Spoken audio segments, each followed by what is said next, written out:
Next on Unsolved Mysteries. A man plans a fake kidnapping to extort a ransom. But there's a hitch. His accomplice kills him. A woman disappears. Her fiancé says that he dropped her off at a casino. But security tapes tell a different story. Two strangers, two separate car crashes. Both victims say they became psychic after their brush with death. A sheriff-turned-outlaw reportedly buries $6 million worth of gold in the Montana mountains. Many believe that it's still there. You might have that one vital clue to help solve one of our cases. I'm Dennis Farina, and this is Unsolved Mysteries. Join us.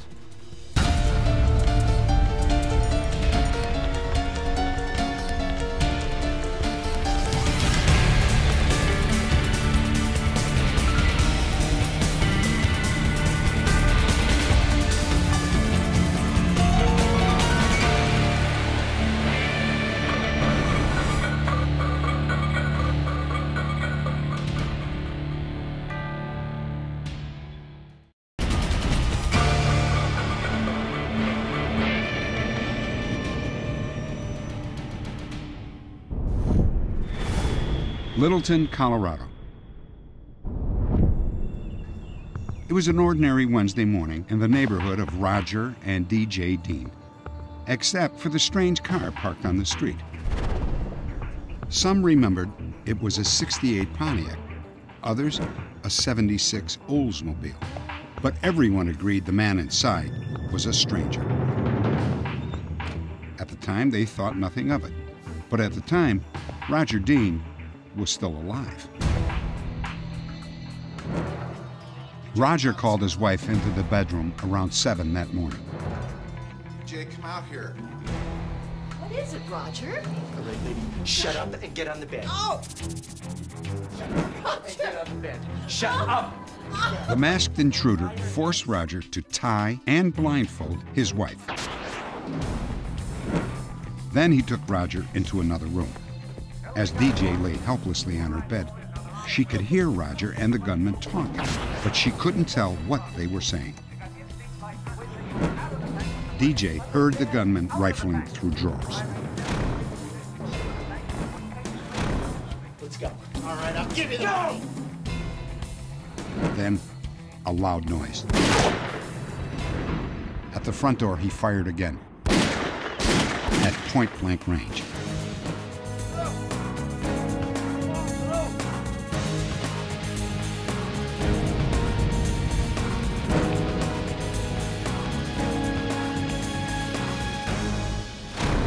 Roger Dean died before help could arrive.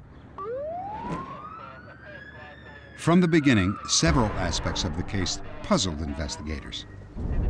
Roger had twine marks on only one wrist, so it appeared that he had never actually been tied up by the gunman.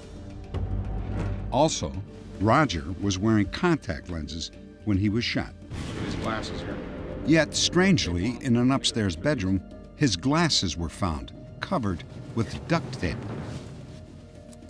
Police believe that both the twine and the glasses were red herrings, planted to give the impression that Roger had been blindfolded and bound. We believe that Roger hired an individual to come over to basically kidnap him, take him to his bank, withdraw $30,000 from their account, and then obviously drop Roger off someplace so Roger could report a robbery and he would have that $30,000 to himself. During the investigation, police also learned that Roger had taken nearly $30,000 from his business and put it in a secret account. On most weekdays, Roger left home before 6:15 a.m. On the day of his murder, he was seen drinking coffee in his garage at 7 a.m. What we make of that timing is that he was waiting for this individual to come and meet him at his house. We also believe that the individual was probably sitting in his car when Roger lifted the garage door, which was a signal for this individual to get out of his car and walk over to Roger's home. In my heart, I cannot believe that Roger had anything to do with this. This is the man that I was married to for 26 years, and yes, there had been personal problems in the last few years, especially since the death of our son. But I knew the man too well.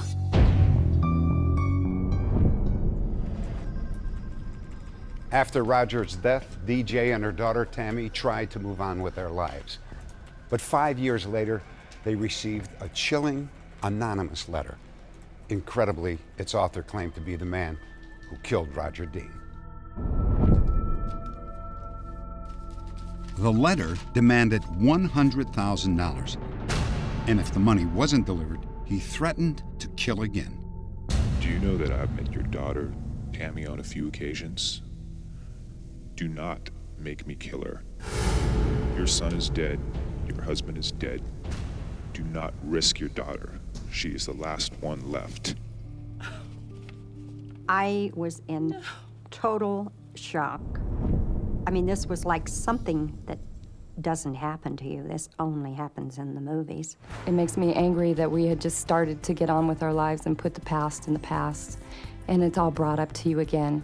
You know, this person isn't letting us continue, and we never did anything to deserve this.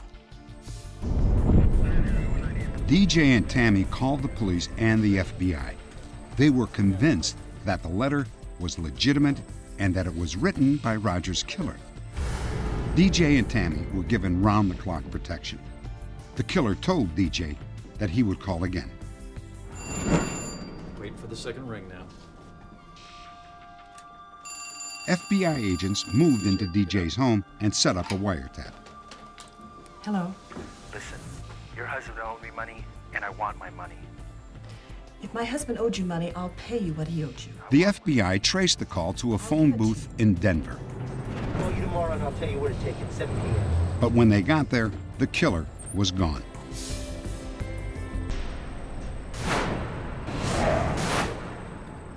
The killer called 12 more times.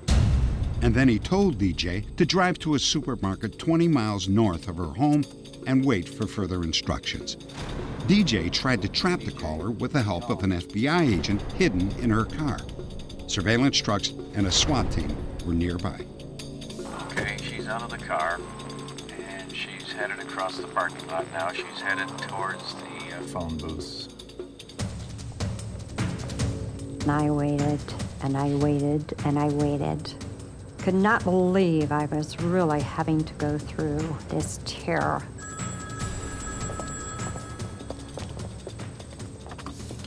Hello. The extortionist finally called and told DJ to leave the $100,000 in an alley behind an apartment complex in downtown Denver. Later that evening, the FBI watched as DJ made the drop.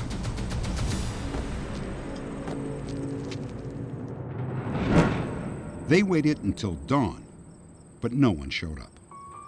Whether or not he spotted something, whether or not he just took for granted that the law enforcement was involved, or whether or not he got cold feet, and although he didn't detect any type of law enforcement, he just was too scared to actually make the pickup.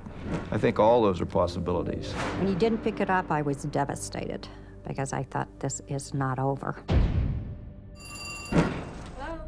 There's nothing more that either one of us want than for this to be solved. And now I'm gonna hurt you. He's still terrorizing us. He is still making us live a nightmare that continues on and on all the time. In his last call, the extortionist told Tammy he planned to kill her. He said he would strike when she least expected it. Authorities believe that the suspect is white, about 6 feet tall, and uses an extensive vocabulary. They also think that a man and woman working together wrote the letters. If you have any information about this case, please log on to our website at unsolved.com. Next, how could a woman disappear from a busy casino? 24-hour surveillance cameras may provide the answer.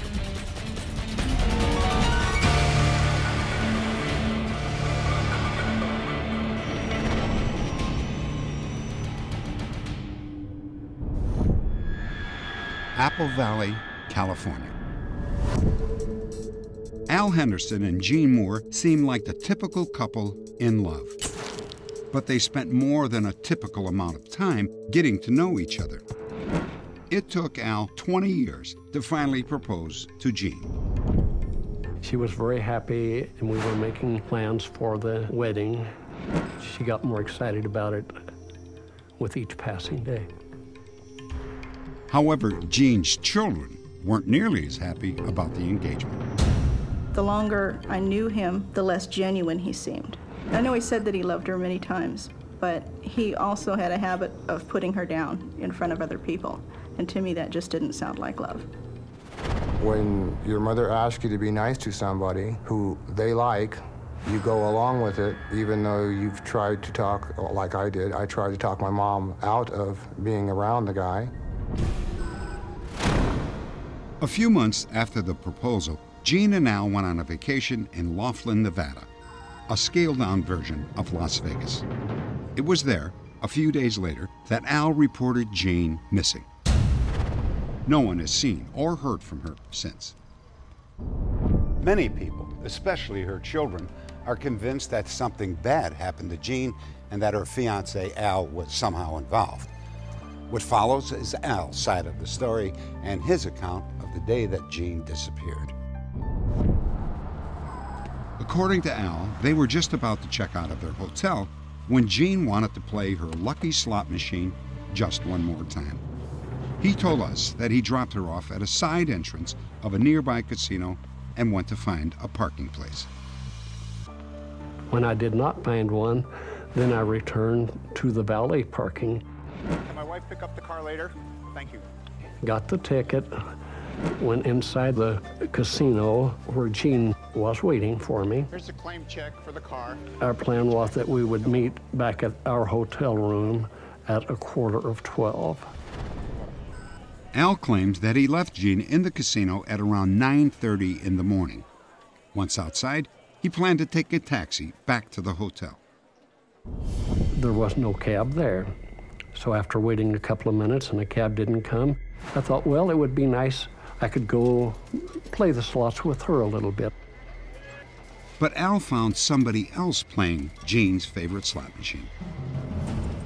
I felt, well, because someone was there playing it, she may have decided to go shopping or some other thing.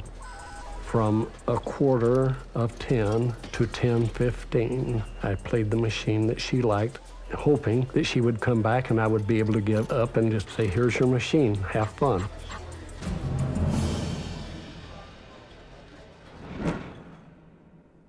Can you take these bags to security for checking out? Al checked out of the hotel around noon and returned to the casino to look for Jean. When I saw that the car was right where it had been left, and I spoke to the valet, nobody had brought a ticket for the car, then I began to become alarmed. Al says he thoroughly searched the lobby, the shops, and the gaming area, but he says he could not find Jean. Over the next few days, Al distributed thousands of these flyers in the Laughlin area. Despite a $25,000 reward, no one called. After a certain amount of time, I had to figure that something terrible has happened. Jean's children thought the same thing, but they are convinced that Henderson knows more than he's saying. The more we find out about what supposedly happened as compared to what can be verified, the less I'm inclined to believe that he's telling the full truth. In my opinion, Al has not said everything that had happened then. The reason I say that is because, number one, the story has changed a couple of times. Al originally told police that he dropped Jean off in front of the casino and gave her the valet ticket there. But Al told us that he left Jean at a side entrance and gave her the ticket inside the casino. Within a couple of days, or within the day, you know, I knew that he was involved. Or in my heart, I know he was involved. Police knew the casino had surveillance cameras that monitored every square inch of the casino 24 hours a day. It was time to verify Al Henderson's story. Al had said that a valet parked his Cadillac and that he entered the casino a little after 9. Surveillance tapes confirmed this. Beyond this point, Henderson's story and the surveillance footage do not match up. This tape shows 2 views of the area where he says he gave Jean the valet ticket and where they supposedly walked around. I have reviewed 4 of those tapes of the areas that Mr. Henderson said that they were in. In the tapes that I have reviewed, the surveillance tapes that I have reviewed, we do not see Jeannie in any of those tapes. I can't really comment on that. I can only tell you what happened. I accept no responsibility for what their tapes show or don't show because I'm not an expert in that field. I can just tell you what happened. Al also said that he had waited for Jean at her favorite slot machine. In examining the tapes for the time frame, Al gave us 9:45 to approximately 10:15. The machines that he told security was her favorite machine. We do not see Al playing those machines. Well, the only response to that is that he was evidently looking at the tape of the wrong machine. I have checked with the surveillance personnel for the hotel, and they have advised me that this is the group of machines that Al Henderson told the security personnel was Jeannie's favorite machine. Investigators began to wonder if Jean had been in Laughlin at all. Eventually, they found the waitress who had served Al and Jean on the day they arrived. Have you had any luck in the casino yet? Other than the coffee shop, we have nobody seeing Jeannie in the Laughlin area. How would you like your steak cooked? The question remained. Where was Jean between the Monday sighting and Thursday when she disappeared?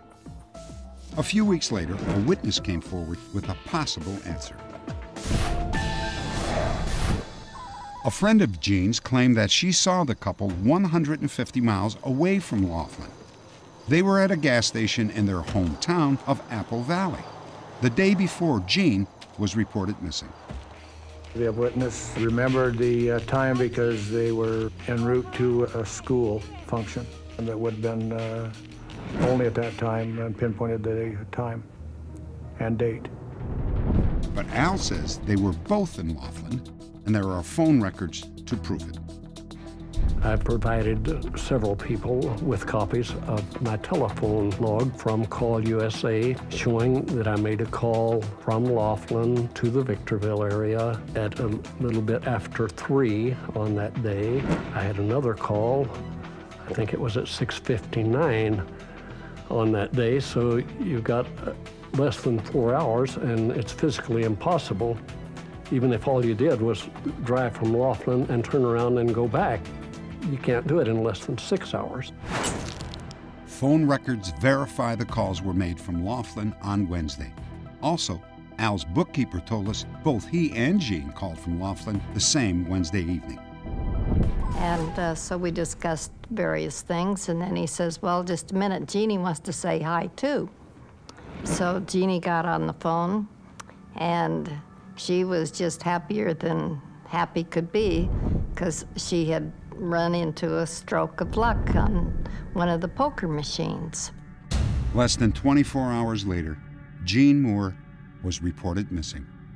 Unequivocally, I had nothing to do with the disappearance of Jean Moore. I had offered the $25,000 reward. I think that my net worth has gone down from around $2.5 million to $1 million. If I could get her back, I'd give the whole $1 million. I would do anything to get her back. Jean Moore's disappearance has no explanation. How could a woman simply vanish from a crowded casino in broad daylight? The family says they won't stop searching until they find the answer. If you have any information about the disappearance of Jean Moore, please log on to our website at unsolved.com. Next, can a traumatic car crash trigger psychic powers? 2 accident victims say yes.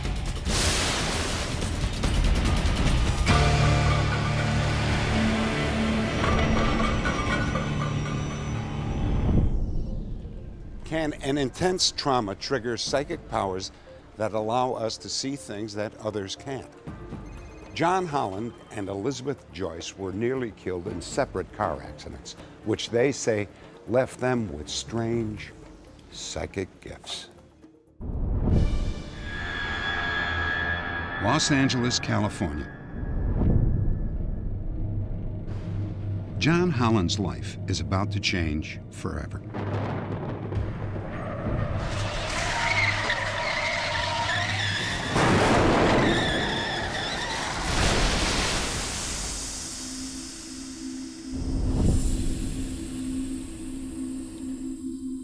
John was dazed but not seriously injured. And then the following day, he began to feel strange. I started noticing kind of like electricity building up in my body, like I don't want to say a power, but it was more like a surge of energy was building. I just felt that my body had too much energy in it. That's the only way I could describe it. As a child, John was interested in psychic phenomena, but it wasn't until his accident that he knew he had a gift. At his work, he was able to predict a stranger's birthday. It would just come out of my mouth straight out, and I had to learn how to stop that. John says his predictions became so accurate that co-workers became frightened of him.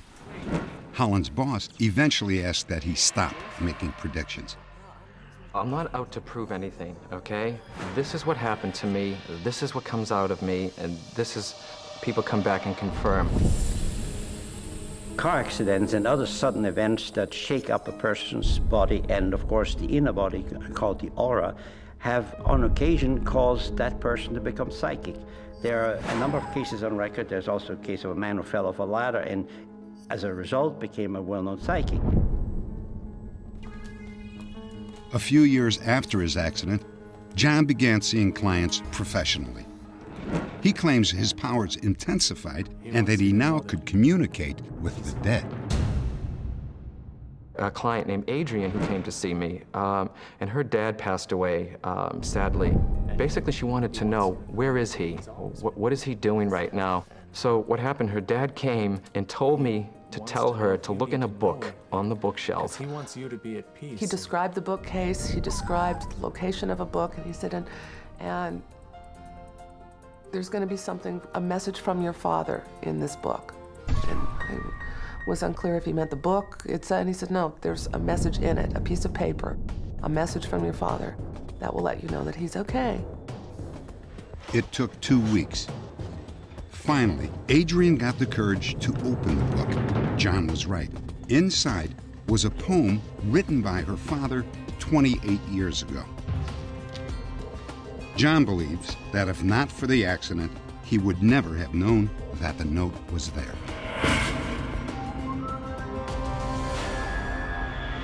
Saddle River, New Jersey. Elizabeth Joyce and her son Jeff were badly injured in a car accident. Elizabeth shielded Jeff from the impact, but she suffered massive injuries.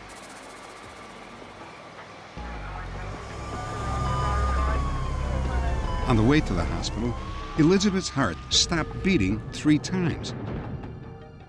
And during those blackouts, she says that she was reunited with dead relatives. On the left was my stepson, on the right was my husband. They talked to me with their mind. You have to go back, you have to go back. Elizabeth survived the accident without any permanent physical disabilities, but she was worried about neurological damage. I started having a tingling sensation across my shoulders and up my neck, and I started having blackouts. Soon after the accident, Elizabeth began having the same frightening dream over and over again. It was an explosion. I saw a house, I saw a body, I saw it go out the roof. I was aware of oil wells, I was aware of a trailer park and a fence. It was so real to me. And in my head, I would hear, your aunt died. She's in Houston, Texas. But Elizabeth didn't have an aunt who lived in Houston. After having the dream every night for 3 weeks, She told her social worker, Brenda Hayes, about it. Brenda was amazed because the home Elizabeth was describing was actually Brenda's aunt's home in Houston. And there had been an explosion there a week earlier. There was a pipeline explosion on her property, and they haven't been able to find her body or find any remains to identify what happened to her. I started to explain to her what the setup was, and she said, "No, wait, I'll draw you a picture." And it's white. Elizabeth drew the house perfectly. She then pointed to a section of tall grass near an oil well where the body of Brenda's aunt would be found. Jenny, it's Brenda. The Houston police were called. Within an hour, they found a body. It was Brenda's aunt. This wouldn't be the last time Elizabeth's newly discovered powers would solve a mystery. When Exxon president Sidney J. Riso was kidnapped from his home in New York, Elizabeth Joyce had a vision. She called the police. I'm not a fan of psychics, and I've come across many, many psychics. But in this particular case with Elizabeth Joyce, I did find her to be very, very accurate. In black and white, I saw a blonde-haired woman in a jogging suit running behind the car, falling and screaming for help. I saw the man get out of the car to go over and help this woman. I saw a man come around from the bushes. I saw him grab this man that had gotten out of the Cadillac and put a gun to his head and force him into a white van. I knew that it was Riso. For 6 weeks, Elizabeth talked to the FBI every day, giving them more information. I said, they're putting him in a trunk, and they're taking him off a main road, and they're going to dig a shallow grave. And he said, describe it to me. Oh, I said, it's between 2 pine trees. It's in a narrow space between 2 pine trees, and it's off a main road, either the Garden State Parkway or the New Jersey Turnpike. The FBI won't comment on Elizabeth's information. However, Sidney Riso's body was found exactly where she predicted. Sidney Riso's remains were in a 3-foot-deep sandy grave in the depths of the pine barrens. Elizabeth says that her information also helped catch the killers. I don't try to ever convince anyone that there is such a thing as psychic sensitivity. I let them find it for themselves. I'm there to help others if they are open to being helped. If I can reach one person, that it helps them change their life for the better, and they know things about themselves more, or if they know that we all go on, then I've done my job. John Holland and Elizabeth Joyce continue to use their powers to help others. Do they really have psychic abilities? Just ask the people they've helped. They certainly think so.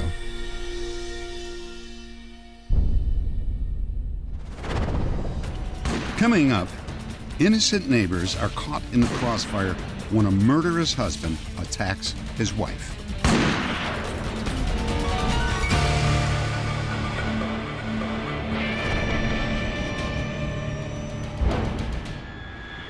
Talladega, Alabama.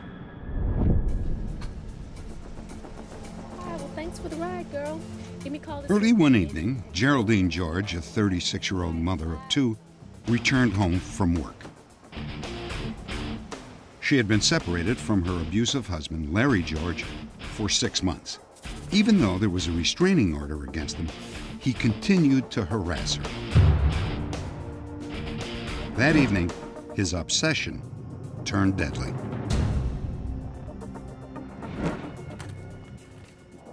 Geraldine went inside her apartment and dropped her belongings off. She walked next door to Janice Morris's apartment and Ralph Swain's apartment.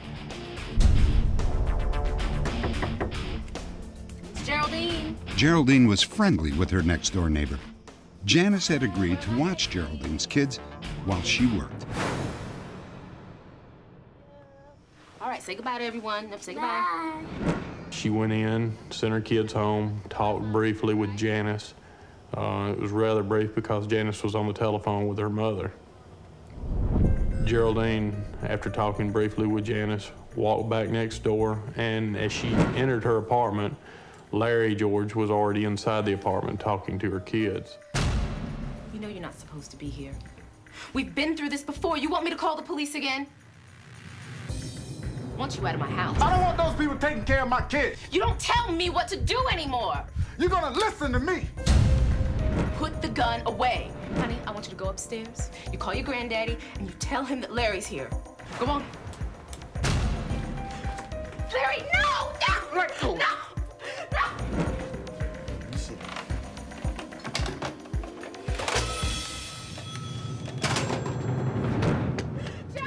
Geraldine ran next door for help. Janice was still talking to her mother. Please call the police. Larry's next door and he has a gun. I heard a woman's voice yelling, "Janice, Janice, call the police." So I asked Janice, who was that? She said, that girl just left out of here. What's the matter? She said, I don't know. Let me call you back, okay? Bye-bye. And that's the last time I heard her voice. Larry George shot Janice in the chest before she can call the police. Larry, please stop. Then, in front of Janice's 2 children, he shot Geraldine as she cowered on the floor.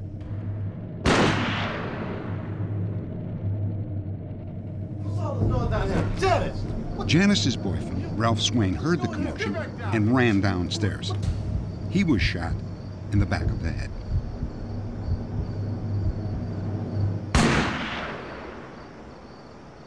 Then Larry George calmly walked out of the apartment and disappeared. Janice Morris was pronounced dead at the scene, and Ralph Swain died a short time later. This murder was stupid. I mean, Ralph or Janice, neither one knew Larry. They were simply in the wrong place at the wrong time. Geraldine George survived the shooting, but was paralyzed from the waist down. The next day, sheriff's deputies discovered a car hidden in the bushes at a campsite 6 miles out of town. It was registered to Larry George. He had been living in the car.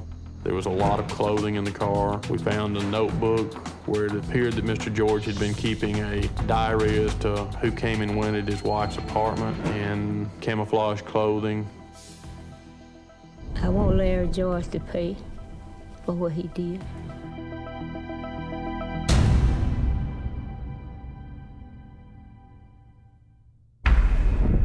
Update. After we aired this story, an Unsolved Mysteries viewer claimed to have seen Larry George fishing on the banks of a river in Delaware. 2 detectives were sent to investigate.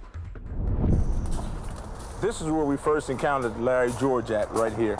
We began a conversation with him about fishing. And it was at this time where myself and Detective Pinkett made eye contact and I identified myself as a police officer, Larry. At this time, a brief struggle ensued right about here. We all 3 fell to the ground here. We got back to our feet, still struggling, and at that point, we just turned and threw Larry into the water. George tried to run, but backup units quickly cornered him. Finally, he surrendered.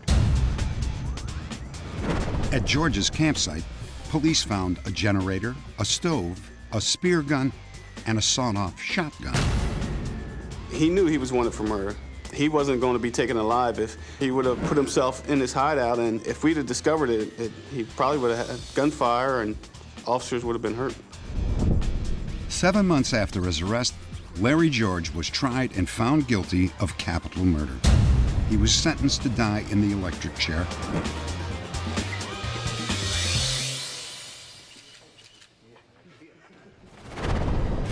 In a moment, the story of a fortune in stolen gold hidden in the rugged hills of Montana.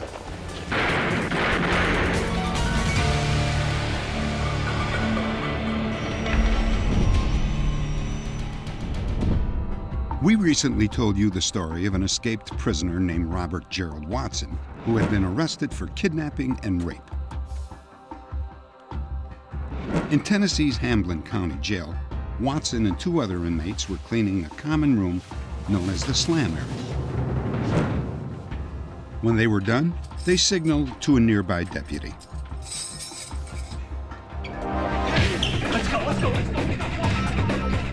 During the struggle, the jail's automatic outside doors opened.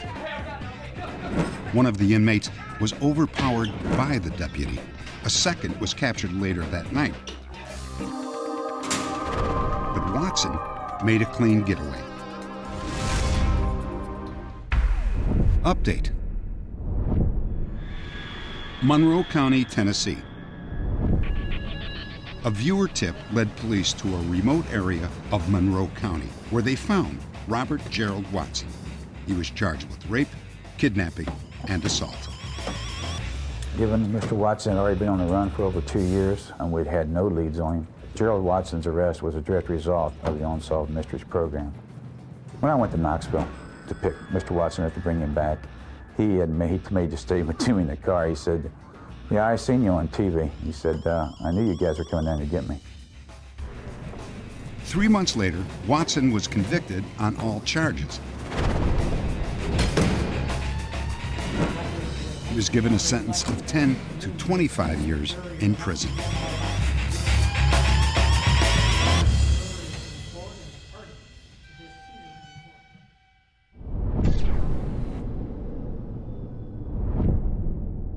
It was a legendary treasure buried in the Montana hills.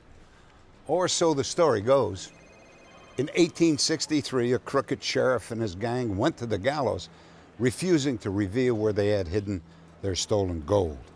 It's a tale of murder, money, and betrayal. Bannack, Montana. When gold was discovered in Alder Gulch, Montana, hundreds of prospectors descended on the town. Riches were being made and people wanted to get in on them. That's why there was such a large gang of outlaws around every mining camp. Hey fellas, we got company. What can we do for you guys?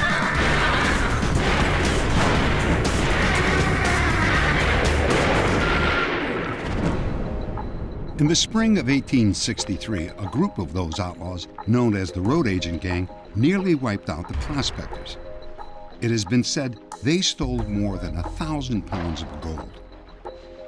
Henry Plummer, the town sheriff, was also secretly the leader of the outlaws. Henry Plummer was an ex-convict. Ironically, he had just been released 4 years earlier from a brand new California prison, San Quentin. Henry Plummer was a very pleasant-looking individual. He was the only man in Bannack, practically, that always tipped his hat to a lady when he saw her on the street. Well, you could call him the consummate con man of his day. So he was able to con people into thinking he was a competent man to be the sheriff. And of course, he knew that being a sheriff would give him a perfect cover. Boys, we got a stage leaving Bannack in 2 days. It's full of gold, and I want that stage. Plummer and his gang targeted miners trying to transport their gold to a major railhead. Put your hands up, boys! We want the gold!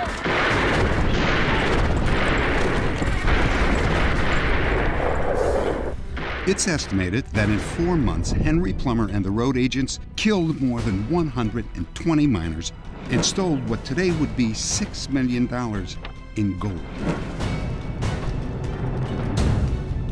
Finally, in December of 1863, the gang went too far.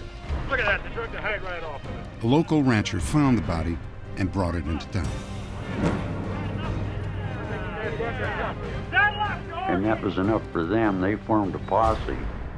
And during the next 6 weeks, the vigilantes worked picking people up, giving them a trial, and we know they hanged about 22 men, at least. When the outlaws were caught, they started pointing fingers at each other.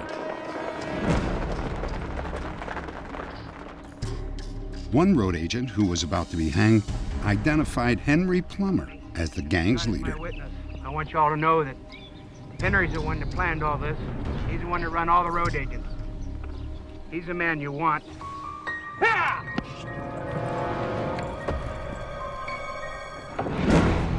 The vigilante posse raced to Plummer's house. What's going on? Plummer was marched to a scaffold that ironically he built himself. But before he was hanged, he made an unusual request. Give me 2 hours and a horse, and I'll bring back my weight in gold. You made that mistake once. Henry Plummer died without telling anyone where the treasure was buried. Immediately after his death, prospectors started searching for Plummer's buried treasure. In the early 1900s, two mysterious gold hunters may have found it. They went into a local store that had a vault and asked if they could leave this box in there all night. And one of the men stayed there riding shotgun on the vault. The next morning they disappeared. Nobody knew who they were, where they went, or what they dug up. Even if one box of Plummer's gold was found, there's probably a lot more out there. Two local men, Scott Jones and Bill Chappie, have been hunting for the treasure for years. They're confident that Plummer's gold still lies buried somewhere in the area. Nobody would bury all their eggs in one basket. So it's understandable that he has it someplace where he has access to it. I bet there's 1,000 pounds or better in different places, maybe, from Virginia City to Bannock. Perhaps the location of Plummer's buried gold will never be found, if it was ever there at all.